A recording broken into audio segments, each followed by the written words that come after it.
Right, so our guest today has a very interesting business card. Listen to this. Psychologist, sex educator, erotic intelligence trainer, and soon she's going to add sex coach and sexologist, if there's any room left on that business card. Our guest today is Antonina Dębogórska. Hi, John. Welcome to the KrakCast. Welcome to the KrakCast. Yeah, where do we start? Why don't you tell us what someone with a business card like that does? What I do is actually complex counseling work, because I'm like, my base is psychology. I'm psychologist, first of all.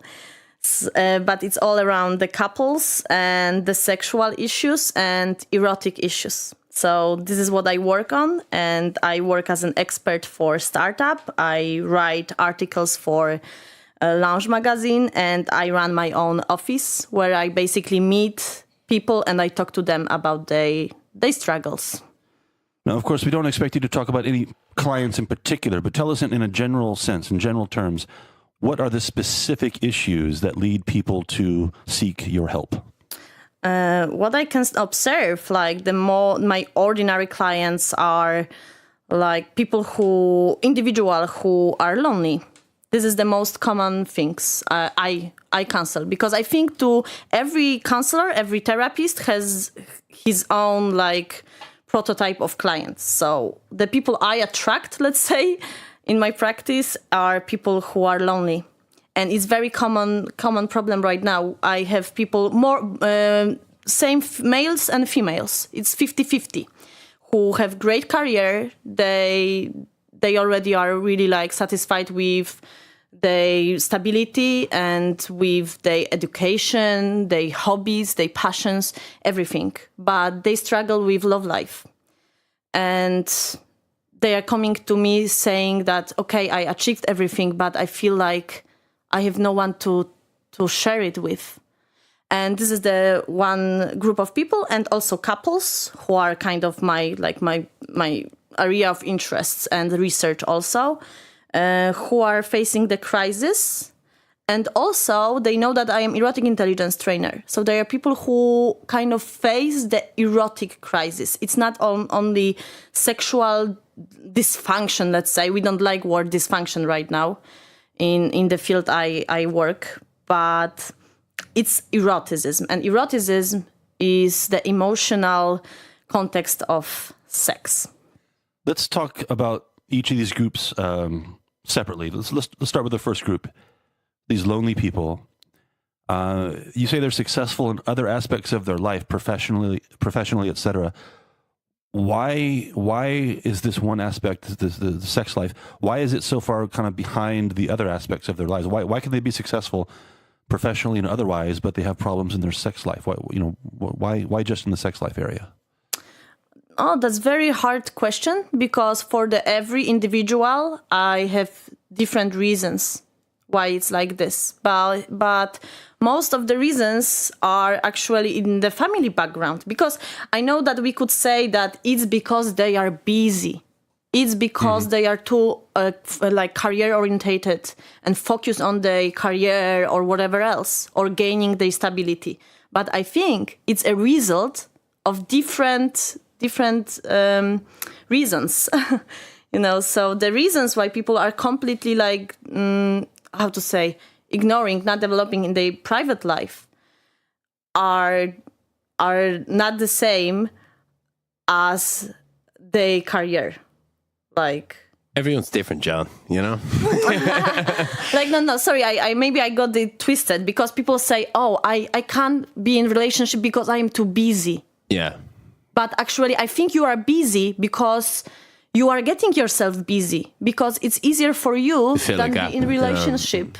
Are you talking about like ambitious, extroverted, people who are kind of, like to get out and socialize? Or are we talking about introverted people who kind of keep to themselves, or all kinds? Or what kind of personalities are we talking about? All kinds of personalities, I would say.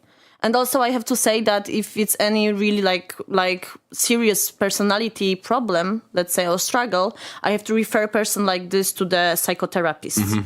Because I'm not trained to deal with like serious personality issues, let's say. like or disorder. bipolar or real heavy depression. But it's great that you can be a kind of gateway to, another form of deeper therapy for people like that. But I want to go back for a second. There was something I was trying to Google before we started, and I wasn't getting very far with it.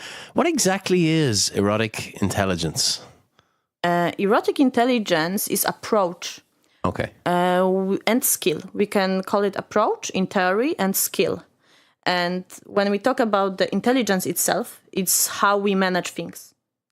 And erotic intelligence is how we manage eroticism, erotic lives, especially in context of relationship, long-term relationship, where the eroticism has not very easy life, let's say. And why it is like this? Because erotic intelligence answered the question how to manage paradox. And that paradox is domestic and erotic. And actually, we can say that we don't solve the problem with erotic intelligence. We manage the paradox. Because when you are in the long-term relationship, relationship, you want to manage two kind of your needs, the safety and novelty. So would you have to get a sense of a specific couple's routines, a lot of information from them, and then you kind of start telling them how to build up their erotic intelligence kind of toolkit? Like, this might be a good idea or that might be a good idea. I'm just trying to get a sense of how it actually works, know. When we talk about training, it's when you train people, you tell them what is the tips, let's say, what is good for them. When you coach them, you are more like asking them and trying to look for the way more with them. So I try to combine these two things. So when I train people, I sometimes have universal things which I can tell them that this is good for you. Like, for example, control each other versus control what is between you. So sometimes people, when they feel too anxious, they start to control each other, right? Like you are trying to look at your partner's phone, you try to keep them home and stuff like this, right? And this is because they don't feel safe. And it kills eroticism as well, approach like this. So what I kind of try to switch, I try to switch their perspective for control what is between you. What is that relationship features and quality you have. So erotic intelligence sounds like something that's really applied to couples therapy, right? It's not for individual people that might come to you, like you mentioned earlier, not so relevant, but more applicable to a couple that comes to you with problems. That's where erotic intelligence self-eroticism, John. That's true too. Been there. Yeah, I would say it's very often that individuals are interested in this, and I had the trainings for individuals, but it's also because they want to improve their future relationships. Yeah. Or they want to get an answer if they did something right or wrong in their past relationships. Yes. Yeah. Let me give you some hypotheticals, and Dave, feel free to jump in here. Some hypotheticals. Even I'm nervous. And how you might what hypotheticals? How you might deal with these problems or maybe objections. Let's start with the person, maybe more likely to be a guy than a girl, who says, "Sex therapist, please. I don't need a goddamn sex therapist. I've been picking up girls my whole life. I don't need her help. What does she know that I don't know already? I'm not going." How do you deal with that? I would say, okay, so let's talk about something else. Because the first thing is that I actually can't force anyone to want to deal with they don't call it a struggle. That person you talk about, he doesn't struggle. So he loves his sex life, this hypothetical guy. Yes. He's a player. He's having a great time. He's happy about it as long as... this is the great time to say what is the definition of the psychological problems. Okay. It's no problem when no one suffer. Mm-hmm. When you don't suffer and you don't cause anyone else suffer, we have no problem here. And if you don't want to change it, it's even more no problem. For me, especially, it's where let's say any more nonsensical hypotheticals. This hypothetical guy's wife really wants, Okay. she's the one that she says we need to go. We have these problems, and the guy says bullshit. I'm not going. How do you deal with that? Is that a problem? I'm very happy cheating on you, love. I think she might be quite like unhappy about it. But she still can't force him to do it. So She should dump his ass. It's voluntary or nothing. Yes. Only people who want to talk to you. Yes. That's the only person you're interested in talking to. Yes, she doesn't forcibly bring people to her office. What an astonishing revelation. No, I just mean, someone's sitting in your office looking at I you wanna like, know, I'm but- just doing this to make my wife happy. I can't wait to get out of your office. It's clear. Is there anything you can do to deal with this? No, because like what actually Freud said, okay? He said, we're getting deep water here. and what I think is quite kind of true Okay. is never work harder than your clients. He also said the Irish can't be psychoanalyzed. Okay. But that was one of the things which he said, and I can be inspired by that. Let's keep the other things he said about females' orgasm and stuff, which are like, totally like ridiculous. But this one, I think I remember that to not work harder than my client because this is their work, this is their motivation. They have to want to do it, of course. Yes. Of course, yeah. Next hypothetical. It was obvious to me, Antonina. Okay.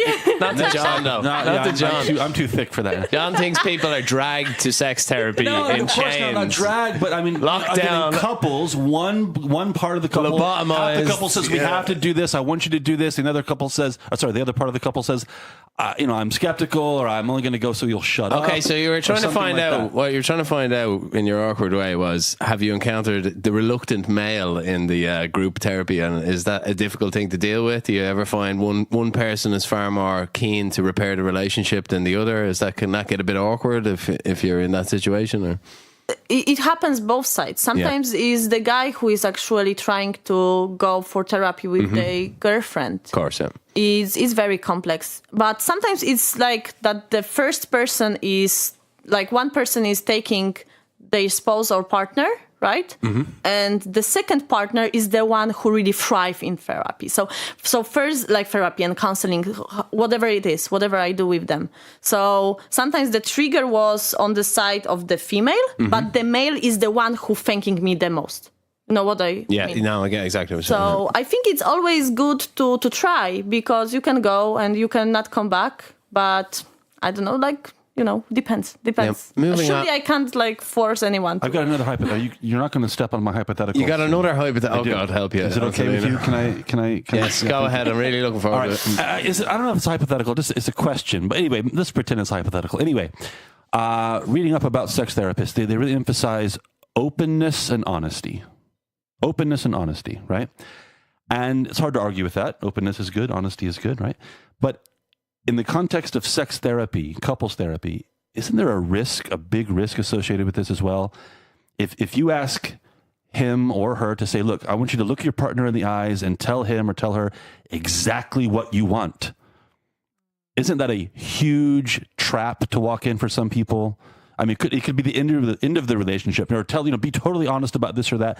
Isn't it a bit of mystery, maybe a good thing holding back? Does this make any sense to you? Thank you for this question. You're welcome. You're welcome, Dave. Well, that was a really good one. That's why I didn't interrupt you. It wasn't a hypothetical. It was a question. There was no man who goes out into the town cheating on his wife or anything. It was just a question. It was good. Don't pay attention. Antonina, please, don't listen to him. Just keep going. That was really, really smart suggestion in this question. Thank you very much. Thank you very much. What we can say that it's really hard to sometimes to convince people that if you want to be only comfortable in relationship, if you want your relationship to be cozy and your safe base, it's great to be 100% revealed and to kind of swipe away any mystery.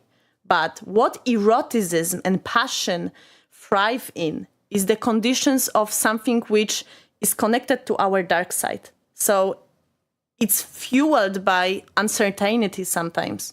It's fueled by anger. It's so many dark emotions which actually get us to the erotic arousal and sexual arousal. So what we kind of try to, how we can change the approach with erotic intelligence is to switch the definition of intimacy, which is totally transparency, to try to switch it for people to understand that they can't actually know second person for sure for 100% ever. The only thing we have is our illusion of stability and predictability. And it's our image of other person. So we are actually kind of responsible of how we are seeing the other person. If we see our person as someone who will never leave us, who is non-attractive for other people, and we're doing in order to feel safe, this is like, for me, it's lack of respect a little bit even to desexualize our partners. So it's always, we need to accept that that our partner also has their own secret garden where it's they experiences, their fantasies, different people, the space which is absolutely non-available for us. That's very interesting. So it's Very normal and interesting. healthy to fantasize about other people. Did you say that? Did I hear that? Yeah, I didn't hear those exact words, John. I'm paraphrasing. I would say depends if it's causing you problem. If you feel like it's problem, but if you feel guilty for fantasizing sometimes about other people, I would talk about why you feel guilty than trying to solve it as a problem. Because it's totally normal to have the secret garden and feel okay with your partner to have their own secret garden and to meet in the middle. And actually you have to have some kind of bridge and space to cross to feel connected, to feel the urge to connect with other person. If you are glued to each other, you have no other urge to connect. And when you have sex, you connect. And the more like, how to say, way to cross, like path to cross to a second person, the more passion is in there. And at the beginning of the relationship is natural to have. You have uncertainty, you have misery, you have distance, you have your own autonomy, okay? So the passion is something totally natural there because you have that all aspects. We need to understand that what is happening on the beginning of the relationship, which we are calling the honeymoon period, is not like out of the air. It's made of the psychological mechanism. And Erotic Intelligence Trainer does is actually explaining the mechanism which is based behind that honeymoon period of the relationship, which is at the beginning. I have to say, I've got a far better sense now of what it's all about. That was an exceptionally good answer. You know, you really you covered a lot of ground there. Like, you know, you got to right to the core of what relationships kind of are, you know, like, I mean, I have to say, I would hope so in your position, but you seem to have a real insight into how people connect. That was it wasn't too complicated. No, that was really interesting. That was if it's perfectly natural. Good question, John. Thank you. Again, hey, we're gonna record that. Josh, make a special clip of what Dave just said. Anyway, before you start rambling, I want to talk about the local startup that Antonina works for. Lovely. You know, you were recommended to us by one of our first ever guests, Super Dam, friend of the show, great guy, and he's like our agent or something. He found Professor Vaughan for us as well. Like we'll have to send him a gift basket. Yeah. But we were really wondering about your journey with Lovely, where you came in, and basically where you see intimate wearables fitting into the picture of how couples can, get their intimate wearables. I just want to stress that term, intimate wearables. It's really good. Sex toys. Yeah, sex toys. I mean, that's. Intimate wearables sounds. They have a wireless so charging mat. Okay, they deserve a nicer title. We discussed the product in depth with Superton, but if you could give us a perspective on what you do with the company and how data comes into play, that would be fascinating. And also, let me just add one more question on that long list: what role intimate wearables can have in improving some of these relationship problems that we've been talking about? This is actually what we are trying to do. We are trying to upgrade the sex toys to the different level and connect them with app. We are building the app, which is coaching tool for couples, and we try to make them connect and communicate about what is important for them in good, proper way, because not every form of communication is good, and this is why I am here in Lovely. Because I can say that, okay, it is some kind of intimacy and it's some kind of communication in couples which are actually not good for the erotic tension, let's say. So literally what the questions the app asks one person, you'd have a huge kind of input into, is that a good idea or a bad idea? Is that kind of produce a certain reaction? That's where your knowledge and expertise kind of comes into play, yeah? Yeah, one of things. I kind of like have idea. Like, I need to answer questions like this. Like, what would be the best way to make the feature in application? So, for example, we had that situation when one of the features in our app is that you are getting something called daily tips.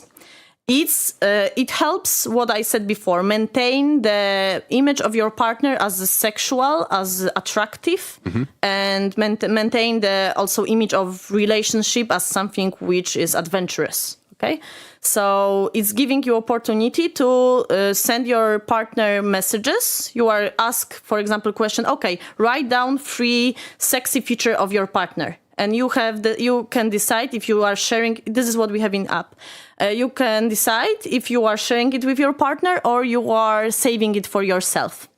And when I create that, then I was asked, okay, so what we will do when you receive that 3 features, which is sexy, okay, from your partner, you should see it from the start, or you should be first asked to answer the same question for your partner, and then you can see it. That was the question. We should let that second partner to see it, or we should like kind of support reciprocity. And I said, this is the moment when I can tell you that if we make that second partner to answer that, we will support very bad model of reciprocity, because we should tell other person I love you, not in order to hear I love you too. We should say I miss you, I want you, not to expect to hear the same or something nice as well. So you say it because you mean it, kind of. You say it because you feel it, you want to express it, you mean it, but you are not revealing yourself only in condition which is sure that the second person will reveal it's herself or himself as well. That's a very interesting example, because you could easily see someone kind of maybe going the other way on that and thinking, we should both have to answer to see the results. But the reason you give is seems like the correct one to me. As a sex therapist, sex educator, psychologist, intimate trainer. I forgot all the terms already. Sorry. What role in the larger sense, not just intimate wearables like Lovely, but in the larger world of, well, let's say it's sex toys, what role do they play in maybe repairing a relationship with problems, or even in the context of a happy, healthy relationship? It adds a lot, actually, especially I think Lovely, which is connected with app, and app also is massive, other sex toys as well. But Lovely is unique in terms of that we are having that coaching tool in the app. And we recently were doing research, actually, where I asked people like how Lovely changed their lives. We gave them away like 30 Lovelies, and the couples were like answering our questions about it. And 75% of couples, they got the higher scores in sexual satisfaction scale, because we test them like in pre-test and post-test. So this is massive thing. And how it happens, they know that they are going to have an app which is going to ask them questions and show them tips and kind of inspirations. So they start to talk about it. Some people never talk about sex. They never talk about ideas. They are afraid that they will kind of hurt their partner. That they will ask, "Oh, how did you got it from? How did you find that idea? It's because of your ex? It's because of porn?" Yeah. Okay, so Lovely. Yes, to both questions. It gives you a kind of common ground to get the discussion started when you're not in the office with yourself. You know, that's a really interesting point as well. Like so Lovely, because of its interactive elements, makes it totally different than just, you know, a sex toy. It's a conversation starter. You both have to install the app on your phone. You both have to check the data. Exactly. So, yeah. And also just sex toys itself, it just adds novelty and pleasure, let's say. That's it. It's sex toy. So it always adds some novelty. And for some people, it's really like important factor to have that novelty in bed in terms of keep that alive. Okay, Antonina, so as a professional, give our listeners your top 2, 3, 4 tips. You're like a bullet point list for having a happy, healthy sex life. Okay, thank you for that. So welcome. first of all, Like Another I good one. like tips, even though it's kind of universal things, but of course everyone can say that it's not for him or her or whatever. So first thing is to try to control what is between you, not control your partner. And in order to that, what do you mean by that? Control what's between you and not your partner. Control the quality of your relation, but not control your partner's phone. Let's say. So hands off. Hands off. Specific enough for you, big fella. All right. Okay. All So right. if you are starting Step away to be from the mobile. Don't touch. If you start to be anxious about your partner so much that you want to check their phone, first answer a question, what is happening between you two that you want to check that phone? So if your relationship I is good, you don't have to worry about what's on the phone. Like you should worry about what is on the phone, you should but you worry. should but you can be, but you should tolerate that you are sometimes jealous, that you are sometimes afraid, that this is passionate love, so it's not easy sometimes, and you should tolerate it instead of reduce it. So tolerate fear, not reduce it, because when you try to reduce the fear, you reduce a lot of fuel for your passion, which is, as I said before, sometimes on the dark side of your emotions. So don't deny anger for your partner. Don't deny your partner anger on you. It should be space for all the emotions in relationship. But okay, it's not a tip. Okay, so the tip is to tolerate the anxious, negative emotions in relationship. Wait, is this still the first tip or the second tip? This is the first one. This is the first tip. Okay. Yeah. Not control. Oh no, that's the second. It's the second. The first one is about control. So Control what's in your relationship, not your partner. Your partner. Yeah. Gotcha. One. The second one, and the question is how to control, but it's longer story. How to control what is between you two and stuff. How to control that relationship stuff. And second is to not reduce anxiety and fear, but sometimes to tolerate it. But you will feel like this. Embrace it. Tolerate Because it's anxiety and real. fear. It's there for a reason. Yes. You gotta say, why am I anxious? And That actually means that you didn't desexualize your partner. If you are jealous, that means that you kind of leave the space for her or him to leave you, to sometimes even hurt you, or for that relationship to fail. And it's not always only bad. Mm-hmm. Yeah, it sometimes gives the firmness to relationship. That that kind of a little bit of spark which you need, which is not always cozy, comfortable and good and happy, Sometimes you feel just angry or a little bit anxious. I'm not saying about massive anxiety, of course. Not anxiety which is problem for you, but embrace the fear. Embrace the fear. This is the tip. That. Embrace the good fear. title for an album. Hey. Point 3 on your list. Okay, planned sex. Planned sex. Planned sex. Yeah. Like schedule. Schedule. Like in your Google Calendar. Yes, exactly. Please do it. Friday, 7 p.m. Such a great idea. I remember when we were trying to get pregnant. There were some wonderful times. No. Please go on, Antonina. Okay, Sorry. why? Overshare. Now, why? Because I think we know why, but go ahead anyway. Okay, it sounds boring and numb, but it doesn't have to be. For example, we are having the speed of life, which is hectic right now.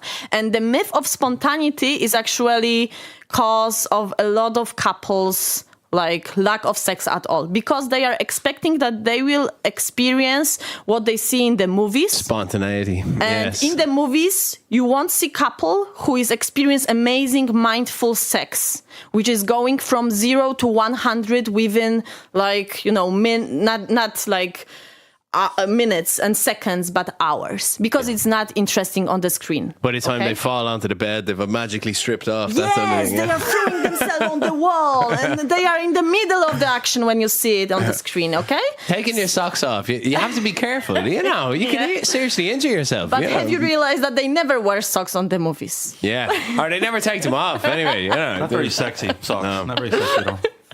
Yes, so when you I'm have planned definitely sex, on board with this tip. This is the best tip ever. This is a good mixture of practical and insightful. If I may say, this is a wonderful list. Continue. and then you have time for taking your socks off, because you also have time to fantasize about your partner.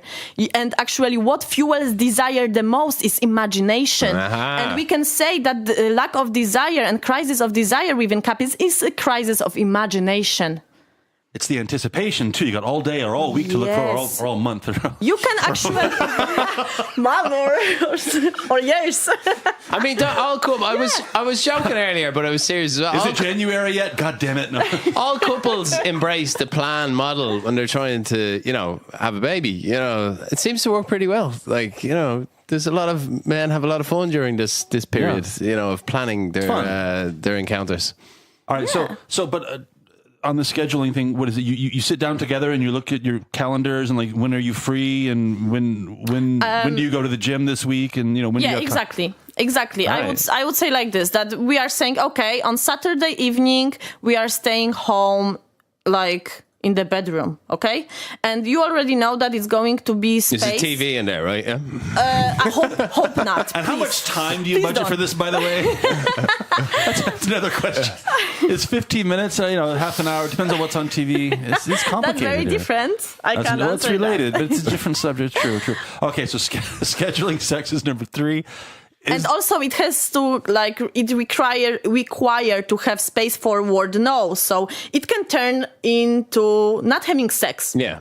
You have to make that space pressure free, but you have to create your erotic space in relationship. Create the space for eroticism and sex. And on the calendar too. Like on the calendar, it can be on calendar. Why not? Why not? Really, you have days now to think. Put everything else on the calendar, so why not that?